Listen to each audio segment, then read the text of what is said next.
ألف مليون سلام وتحية للجماهير المغربية العظيمة عادة.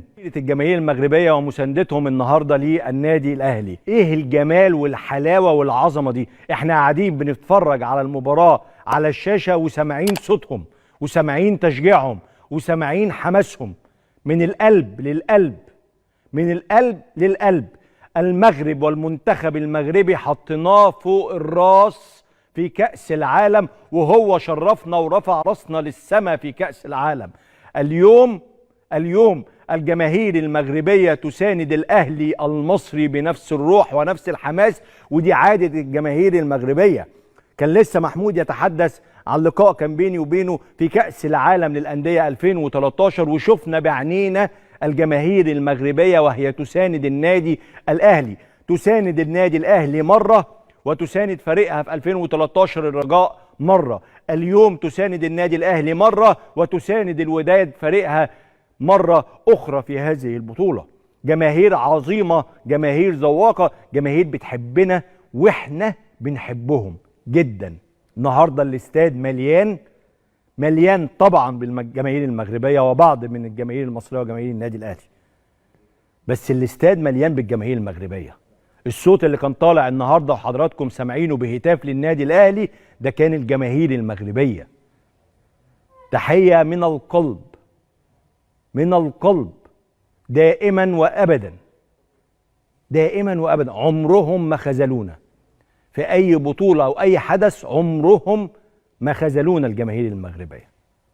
ألف شكر من القلب والله. معنا عبر الهاتف الآن معالي السفير ياسر عثمان سفير مصر في المغرب، يطمنا على الأوضاع هناك بعد الانتصار الكبير للنادي الأهلي اليوم على أوكلاند سيتي. يا فندم صباح الخير، مشرف ومنور.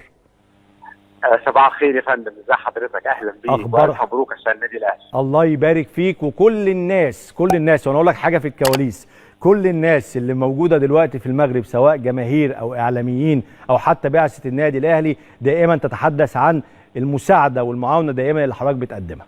لا ده واجبنا يا فندم، واجبنا. ولكن النهارده بدون مبالغه الاهلي كان بيلعب على ملعبه وسط جمهور. الله، يعني حضرتك 60,000 مشجع كانوا بيشجعوا النادي الاهلي. عظيم. بجانب جماهير جايه من مصر، بجانب الجاليه المصريه الجميله اللي موجوده. كان يوم جميل مش بس نتيجه ولكن كمان يعني شعور ومشاعر ومحبه، ويعني بصراحه يوم رائع يعني. الله. طيب بالنسبه للمصريين اللي جم من مصر للمغرب او الجاليه المصريه اللي موجوده في المغرب، العدد تقريبا من ال60,000 ده كان حوالي قد ايه؟ لا كان في، يعني اقدر اقول لك كان في مئات من المصريين موجودين. واعتقد ان الفريق لمس كده، وده اللي ادى حماسه للفريق، حاسس انه في الجماهير كلها وراه. ممتاز جدا. عمليه دخول بقى الجماهير المصريه اللي موجوده من مصر، هل في عدد اخر جاي من مصر؟ هل حضرتك عندك معلومات ان في عدد اخر من الجماهير جاي من مصر خلال المباراه القادمه للنادي الاهلي امام سياتل، ولا نفس العدد اللي وصل هو؟ لا لسه ما عنديش معلومات في الموضوع ده يا فندم، بس يعني اللي احنا بنشتغل عليه دلوقتي ان احنا نقدر نحشد الجاليه اكتر واكتر عشان الاعداد تزيد ان شاء الله في الماتش اللي جاي. هايل. معالي السفير ياسر عثمان سفير مصر في المغرب، انا بشكر حضرتك شكرا جزيلا على هذه المداخله، وبشكرك جدا كمان على المعاونه والمساعده اللي بتجيلنا من كل المصريين او جماهير النادي الاهلي او بعثه النادي الاهلي اللي موجوده حاليا في المغرب. الجمهور المغربي مش ناسي وقفه الشعب المصري ومحبي كره القدم المصريين للمنتخب المغربي، والشعب المغربي بيشوف كل الفيديوهات وكل السوشيال ميديا وكل الكافيهات وكل البرامج اللي شجعت المنتخب المغربي من قلبها في كأس العالم، وكنا احنا احد اطرافها، واللي كنا بنشجع فيها المنتخب المغربي من قلبنا بجد وبحب بجد.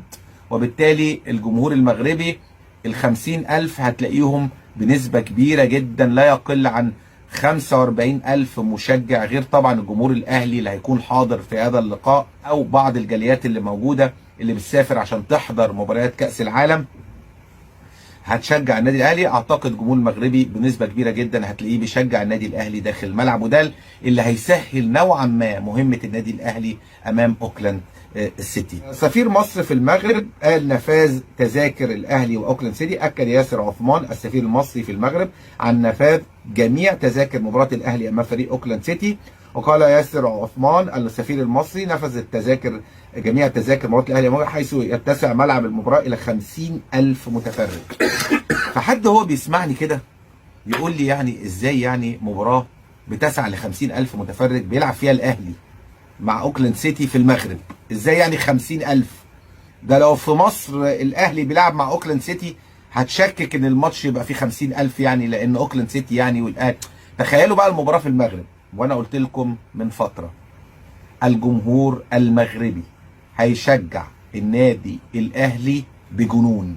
المباراة كمان هتقام في طنجة اللي قريبة جدا من الحدود الأسبانية، والفريق والشعب المغربي عامة عاشق لكرة القدم. يمكن احنا بنشوف مباريات بتلعب في كل مكان في المغرب بنلاقي الحضور الجماهيري كبير جدا جدا. ويمكن أحد أسباب نجاح الفريق الودادي أو الفريق الرجائي أو نهضة بركان في البطولات الافريقيه او قدرتهم على الفوز في المباريات الكبيره، يعني انا من وجهه نظري هزيمه النادي الاهلي في المباراه النهائيه كان احد اهم اسبابها هو الحضور الجماهيري الكبير في المباراه النهائيه. كمان حتى هزيمه الزمالك من الوداد 3-1 كان احد اهم اسباب الفوز ايضا الجمهور المغربي او الودادي اللي بيشجع بكل جنون. على فكره كمان عندهم دخلات اكثر من رائعه، عندهم تشجيع رهيب.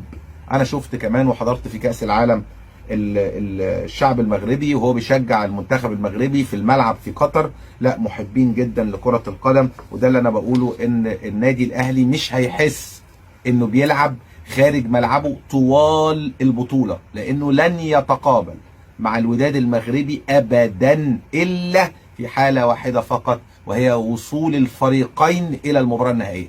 زي ما انتم عارفين الوداد هيلعب مع الهلال وهو مباراة صعبة جدا، ثم في حالة فوز اي فريق منهم هيتقابل مع فلامينجو بطل امريكا الجنوبية لحين الوصول للمباراة النهائية. اما النادي الاهلي مشواره امام اوكلاند سيتي، لو كسب اوكلاند سيتي هيلاعب بطل امريكا الشمالية، لو كسب بطل امريكا الشمالية هيتقابل مع ريال مدريد، لو كسب ريال مدريد يصل للمباراة النهائية عشان يتقابل مع الفائز من الوداد والهلال مع بطل امريكا الجنوبيه فلامينجو.